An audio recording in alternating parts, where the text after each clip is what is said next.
Мам, не үшін? Тыныш қана некеге тұрып бір жаққа ұшып кетейік біз. Неге сонша шығын? Жоқ. Сен менің жалғыз ұлымсың. Бұл тойды қалай да жасаймын. Керек болса, кредит аламын. Ертең бізді халық кедей демесін.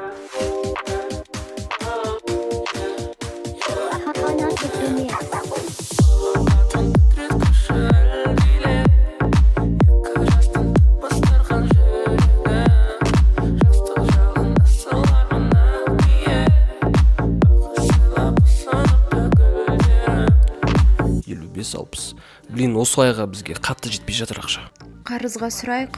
Білесің ғой, ешкім бермейді уже бізге. Микро алғым мүлдем келмейді. Жақсы, уайымдама. Реттелет бәрі. Бастысы біздің некемізге әсер тимесе болды, е?